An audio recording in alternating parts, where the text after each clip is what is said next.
Somewhere under central Turkey, 20,000 people walked into a hole in the ground. Then they sealed every door behind them. Stone doors weighing 500 kilograms, 18 levels deep. Doors that locked from the inside. They had fresh water, ventilation that still works today, stables for livestock, wineries. 85 meters below the surface, they built a city. And they built it to be invisible. Then they vanished from history. No name, no record, no surviving text that mentions who they were or what they were running from. We are told this is shelter. We are told the answer is unknowable. But somebody knows. A city does not vanish by accident. 20,000 people did not simply hide. They erased themselves. They dropped beneath the earth and dragged stones weighing 500 kilograms behind them, sealing every entrance from the inside. Each door, a deliberate barrier. Each passage, a line crossed with no way back. This was not panic. This was calculation. Above ground, nothing but silence. Below, a city built to outlast memory. 18 levels deep, 85 meters down. A high-rise flipped upside down and buried. Who chooses to disappear so completely? What threat stalks a whole population into the dark, drives them to lock themselves away, to become invisible on purpose? This is more than refuge. It is self-erasure. What kind of fear justifies a plan this absolute, and what does it mean when even the names are gone?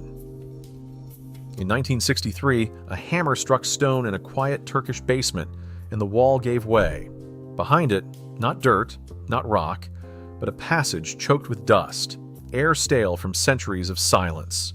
The homeowner's name is lost, as if the earth itself decided to keep him anonymous. He stepped through the breach, expecting foundation, finding instead a hidden artery leading downward.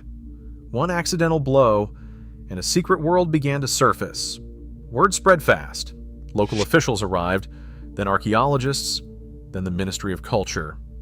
What started as a private mishap became a public shock.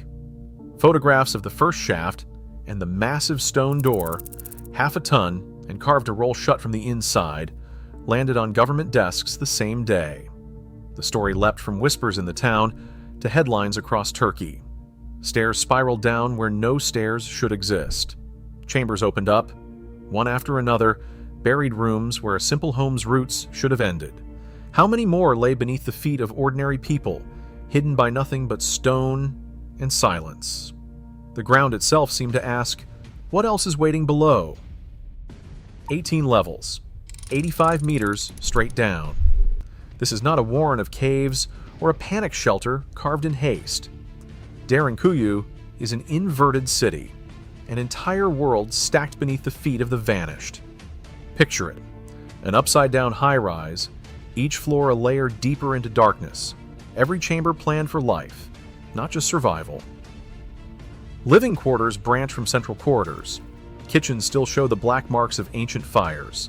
Storage silos line the walls, once packed with grain and dried meat. There are stables for animals, wine presses for harvests, schools where children learned by lamplight, churches where prayers echoed off stone. Wells, cut deep beside the ventilation shafts, pulled water from the earth itself. Air moved through vertical shafts, cold and steady, feeding every level. Everything needed for months, maybe years, without sunlight. This was not a last stand. It was a city, built to endure, to outlast whatever waited above. But who orchestrated such order in the dark? Who drew the plans, set the rules, built a metropolis below, and left nothing above but silence? Air still moves through Derinkuyu, pulled by shafts that run like arteries from the surface to the city's deepest veins. No fans, no fire, just the physics of stone and temperature. Warm air rising, cool air drawn down. Even now, centuries after the last door was sealed, the ventilation works. Every level, every chamber, breathes. Underground, suffocation was not an option. Water came from wells carved beside those same shafts, reaching 55 meters to tap an aquifer untouched by the world above. The water stayed clean, protected from poison or siege. Thirst could not force surrender. But nothing in Derinkuyu is as haunting as the doors. half a ton of rock, round as a millstone, rolled into place from inside a passage. No handle on the outside, no way to force entry. Only those within could decide who lived or died in the dark. The design is no accident. Every mechanism, every barrier, speaks of a fear that came from outside. A threat so real, so constant, that escape meant more than hiding. It meant erasure. This was not improvisation. This was a city built to vanish on purpose. Official records call them the unknown builders. It sounds harmless until you stand in a city that could swallow a stadium, carved in secret, mapped with the precision of a military fortress. Not one inscription, not a single name chiseled into stone. The silence is not ignorance. It is a warning. Derinkuyu is only the beginning. The ground beneath Cappadocia is riddled with more cities, Kaimakli, Tatlarin, Ozlute, each a labyrinth, each connected by rumors of tunnels running for miles. Geophysical surveys hint at an 8-kilometer corridor linking Derinkuyu to Kaimakli. Not an isolated miracle, but a network, coordinated and concealed. Who plans a system like this and leaves nothing behind but empty space and locked doors? The more the pattern grows, the louder the absence becomes. What force erases its own architects from history, and why does the ground keep their secrets so well? Göbekli Tepe stands on a windswept hill, thousands of years older than Derinkuyu, its stone circles buried on purpose by the very hands that raised them. No names there either. No king's boast, no builder's mark. Just pillars smothered in earth and silence. The act was not collapse or accident, it was a decision. Cover it, hide it, erase the memory. Derinkuyu, too, offers only blank stone where a history should be.